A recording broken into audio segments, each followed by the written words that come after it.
Never. Action. We're back. Yesterday we did Yud Aleph on the Aleph, but now we're doing Yud Aleph on the base. Yeah, and thank you all of our viewers, all 6 of them. We appreciate you. 3 of them were me. Because of you, we can continue doing this. It adds some extra stimulation, I'm not going to lie. Mm-hmm. So we were talking about mezuzahs. For all those watching at home, there is a diagram. It's always exciting in yeshiva. There's a picture of a mezuzah? It's a doorpost. A doorpost. It was always exciting when there was a picture in the Gemara. You would look at that for about 3 months while you were on it.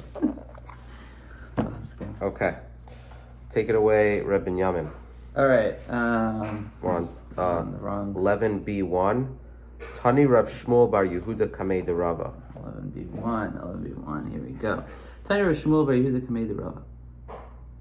Shisha sha'arim petur min mezuzah. 6 gates are pater from mezuzah. What are they?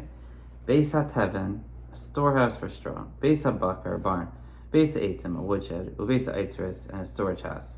V'shar Hamadi, a median gate. V'shar she'ein makar, and a roofless gate. Not a roofless, a roofless. A gate without a roof. V'sha'ar A median gate is, by the way, just for those at home, is a curved archway. Such archways were popular in Medea. Oh, yeah, I feel like they have those all around, like the Kaisel area. Basically, there's no side, top, side, because it's just one arch. You don't know where. Upside down U. Upside down U. All right. And then you said a roofless gate? Yeah. So this also only has posts, but no roof. Bashar, and a gate. That's not 10. If I was counting, wait, Teven, Bakar, Eitzim, Eitzir, Sharmadi, Sharshem Sar. I believe there's 7. What is that? Okay. Amalei Pesachta B'Shish V'Slag B'Shiva. You began by saying there are 6 gates, and then you concluded by listing 7. Amalei. By the way, Taisus Yeshanim says that it's not. There are, of course, other gateways that do not require a mezuzah. The list is not complete, such as those of an outhouse, bathhouse, gatehouse. Right, we mentioned those also. You mentioned these? Whatever you wanted to. Right. Okay. So why did he say 6 and say 7? Shar Hamadi tonight, because the verse means that there are 6 gates about which there is a consensus that they are exempt, whereas a median gate is a matter of dispute among Tanaim. So why do you put it in there? I don't know. The Tanya, for it was taught in a brisa, Kippah, in the case of a curved archway, or Meir Mechayev b'mezuzah, the Chachamim Paitrin, B'Shavim, but they all agree she'im yesh b'ragla asar, that the legs, i.e. the archway sides, have a height of 10 handbreadths, 10 tefachim, before they begin to arch inward, shechayeves b'mezuzah, because then it's essentially like 2 walls and a curve. So that little picture, I think, shows it well. Yeah, I think that's the one over there. I think it actually but I think it has to be more like this. Meaning this one would not need the mezuzah. Let's say because it starts the curve. Oh, the straight line has to be 10. I think it needs first straight of 10 and then an arch. Right. Okay. So that's the machlekes tonight. Yeah.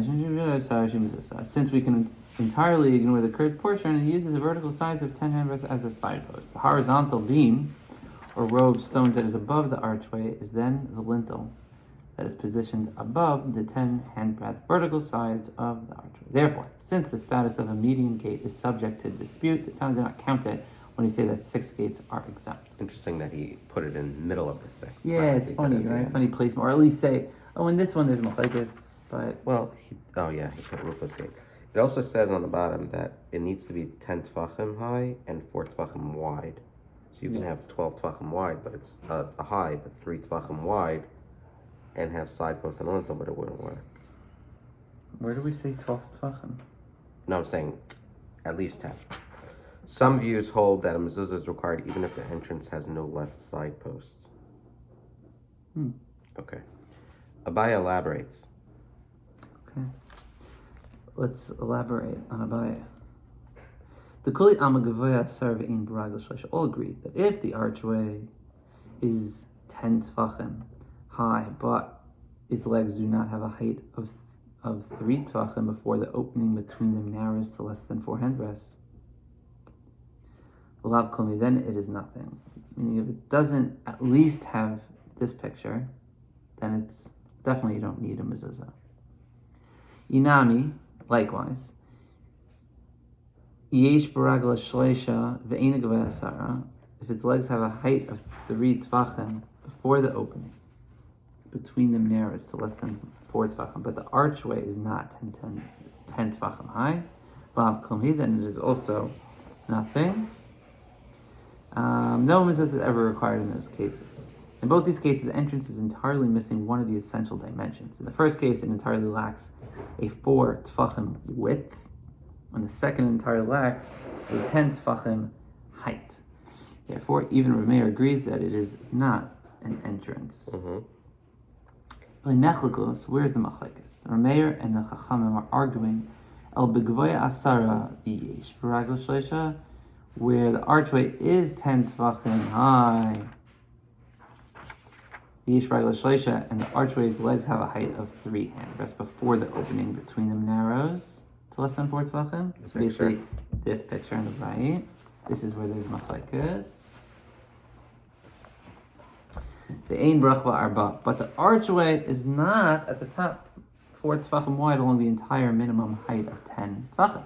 V'yesh l'chayk lahashlim arba. However, the wall surrounding the archway is large enough to allow one to carve into it to complete the entranceway to the full 4 tefachim along the height of the 10 tefachim. In this case, Rameir savar chaykikin lahashlim. Rameir holds that. What does that mean? However, the wall surrounding the archway, you could etch, is large enough. You could cut in here, cut there, cut there. If you were to actually cut into the doorway, you would get the full 10 tefachim high across all 4 tefachim wide. Mm-hmm. If you had the dotted line. Yes, if the dotted line. Right? Yeah.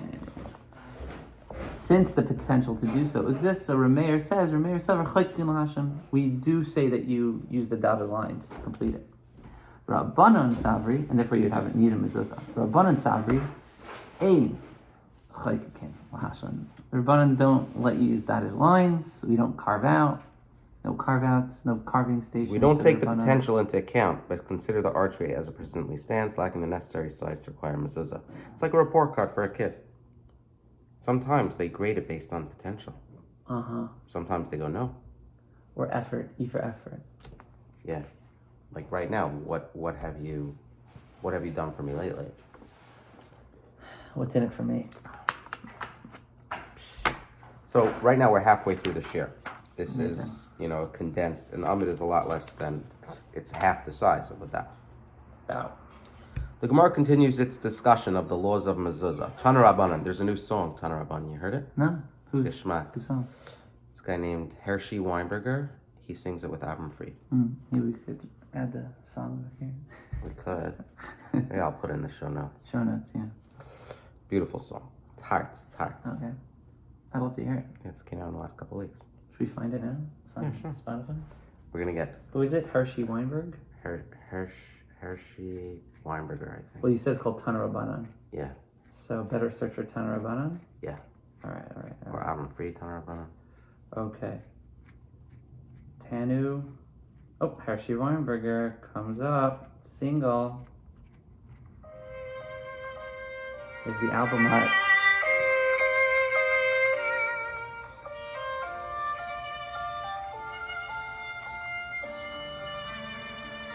Hershey Weinberger and Avram Fried. Music arranged by Donnie Gross. The choir is Yedidim Choir. Yeah.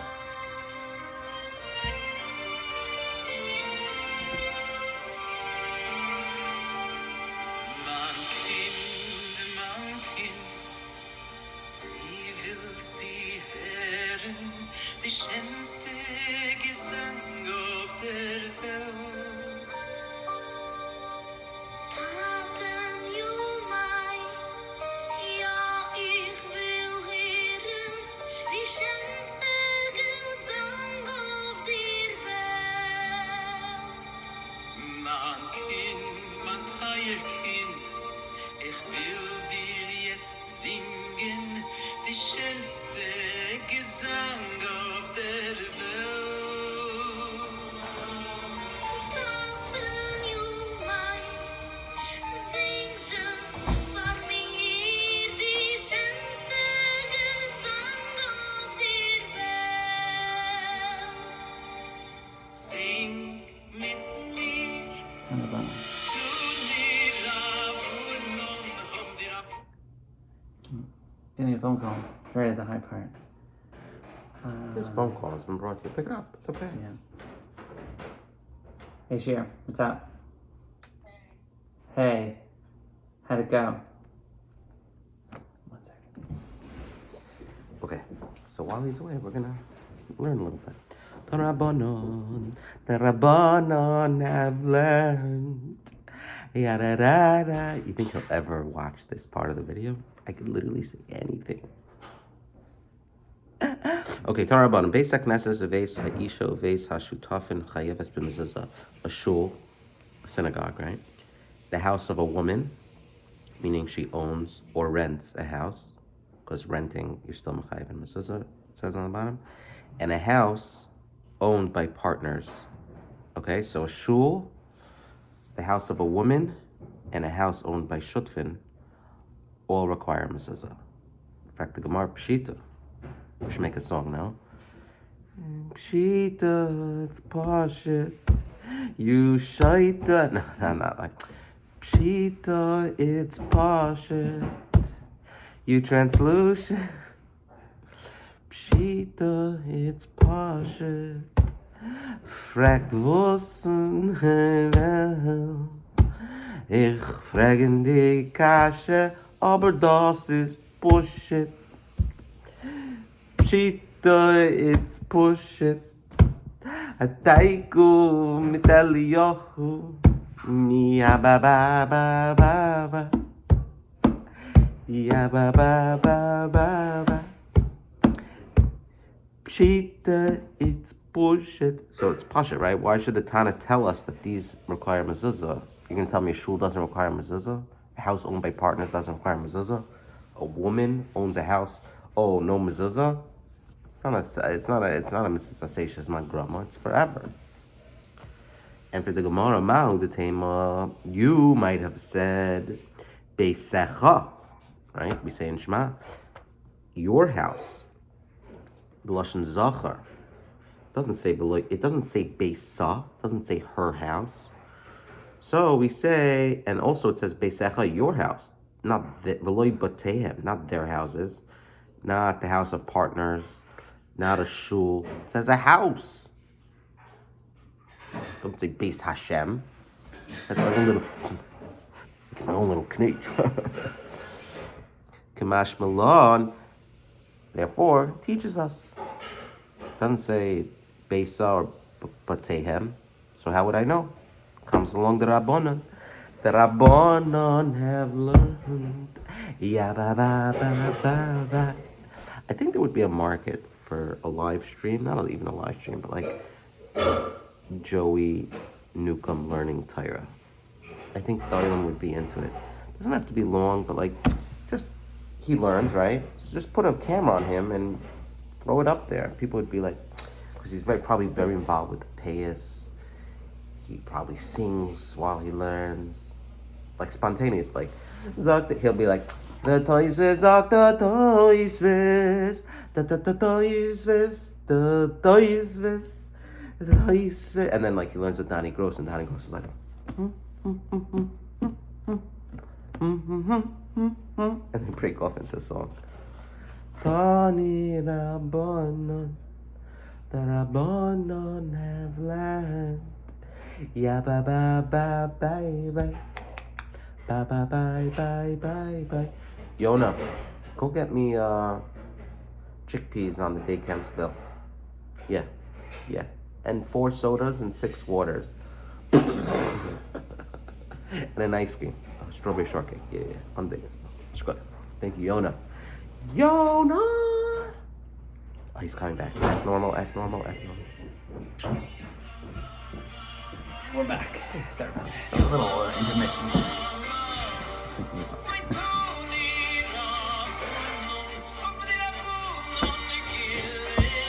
So did you want to... I Yes, spoke with them. Oh, yeah. Okay.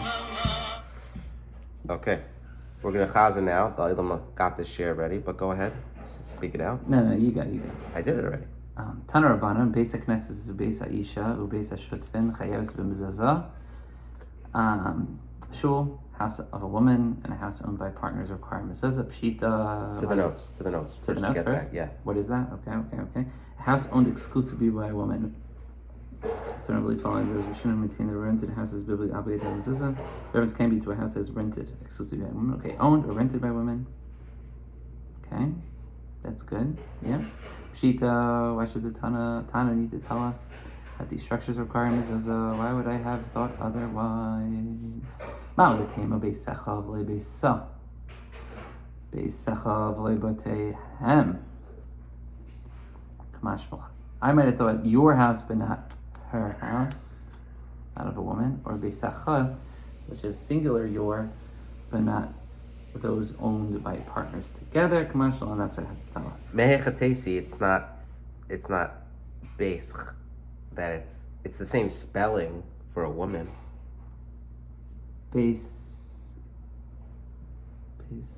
How would you say your house for a woman? Wouldn't it be the same spelling?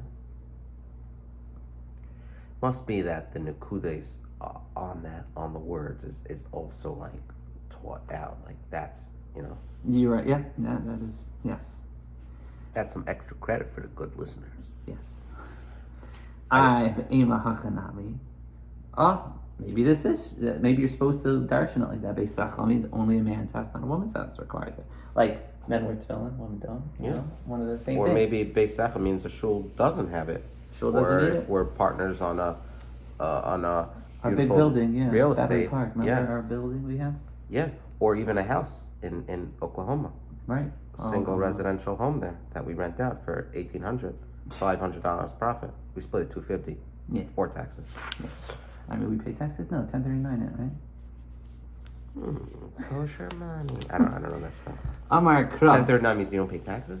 You like defer every time you buy a new building. You just push the taxes onto the No, next one, but and then you never pay taxes. Oh yeah.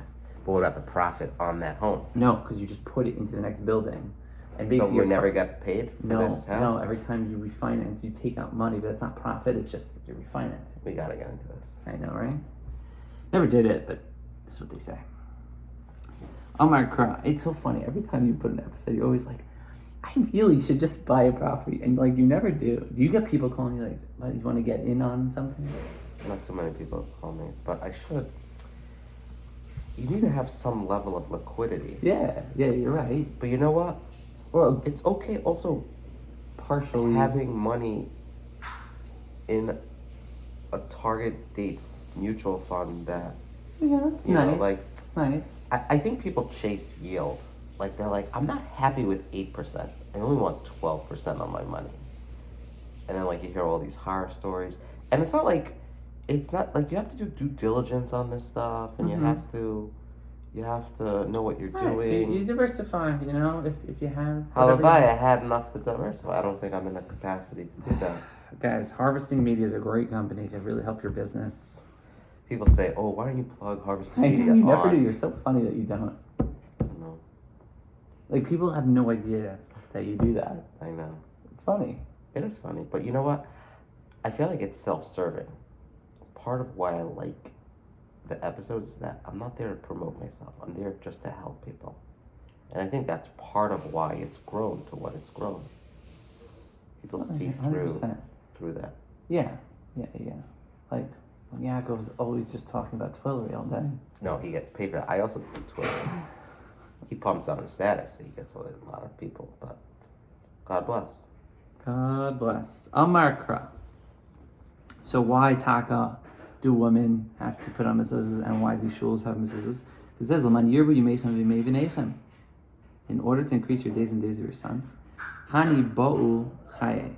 Now do these people, men who own homes independently, have need for a long life? Well, these people, women or men who own houses in partnerships, do not need long life? Of course not. The Torah thus indicates that the mitzvah of mezuzah develops in everyone, including women and partners. But then, what about a shul? That's a like partners. Well, did I say? I shouldn't have said shul. Well, because that's owned collectively. Sorry. So it's in Who the said same. that? Where'd you get that? It brought it over here where it said Beisacha, Levitehan, other homes. Not the house of partners or a synagogue, which is also owned collectively. Got it. I love Beisacha Lamali. Okay, so then why did the Torah Taka say Beisacha? Interesting. So no one can like. So why could the Torah not have said simply that houses require a mezuzah without specifying your house? Just say, put it in houses, not your house. Could the Right. Just say, batan yeah, or whatever the word is. houses, yeah, Basin. basin, yeah, Right. Bezos, Oh, maybe basin. Jeff. Jeff Bezos. Kid Rava Damar Rava Derech Bi Asacha. The word Beisacha may be read Bi Asacha, your entry, indicating that the mezuzah should be affixed the way you enter. Chi akar inish kare demina akar beresha. And when a man lifts his feet to enter a house, he lifts his right foot first. The Torah thus indicates that the mezuzah should be affixed to the side of the door that is on the right as the person enters. Wow. Did you ever know that? How do you know that the mezuzah should be on the right? Because Beisacha. Because it could be read as Bi Ascha in the way that you enter. How do you enter? You put your right foot first. That's where the song comes from? Yeah. Put your right foot out, shake it all about. Mm-hmm. Bi ascha. Bez yud aleph saf chaf. Bi ascha is your entry. And when a man lifts his foot, he enters with his right foot first. What's pshat? Why the right? Why the right? That's just seems like that's how people walk. Right. We'll have Yitzi post in the comments. He's why. a lefty. He is a lefty. I'm a lefty. Are you a lefty? I'm a righty, like most people. Everything. Left is so much easier. I don't know. Maybe lefties should be putting on mezuzahs on the left side. Uh-huh. Because they walk into their house left foot first. Next time you go in your house, see which foot you put in, or look in your Ring camera, because you're gonna. No, I know. It's right.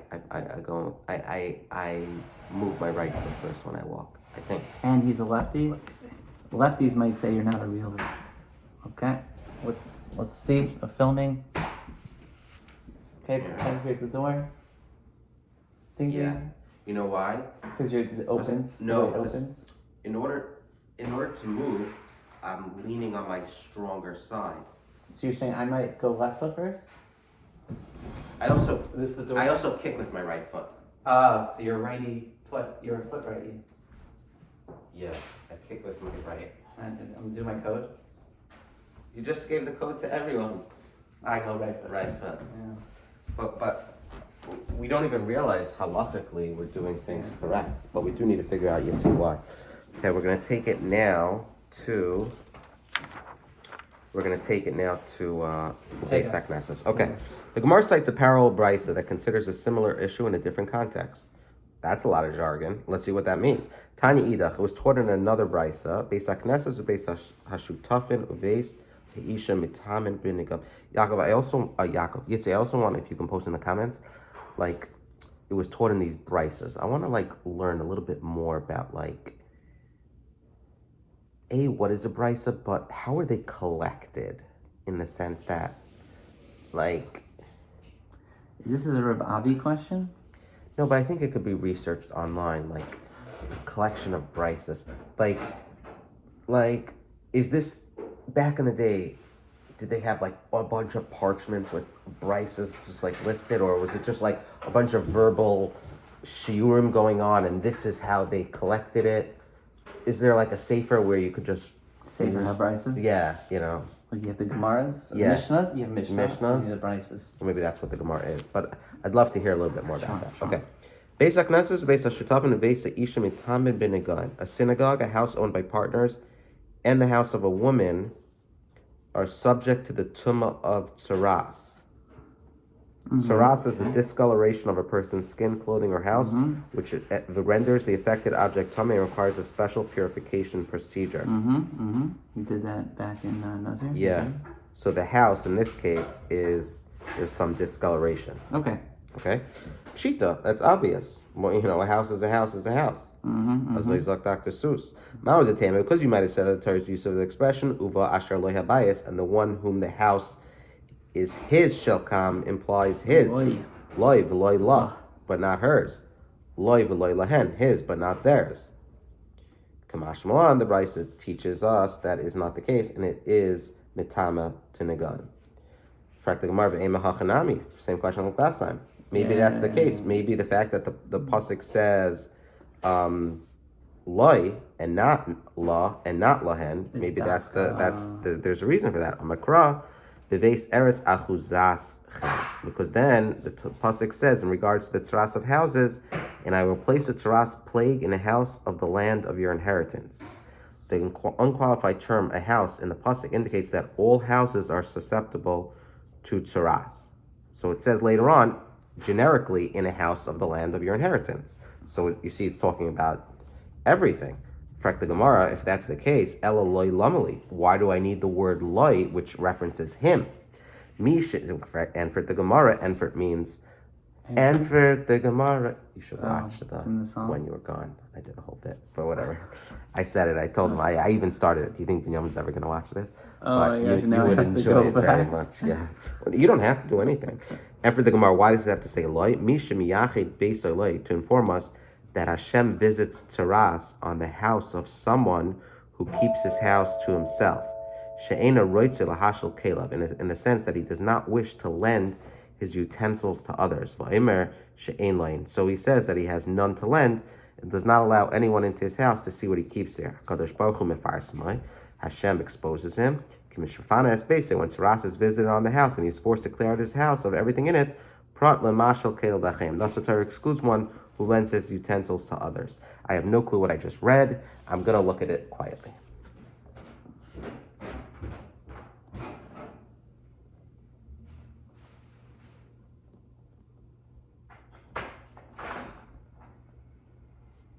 So stingy people. Oh, Hashem's loy gonna put his is like, stress. I'm watching you, Mike Wazowski. Always watching.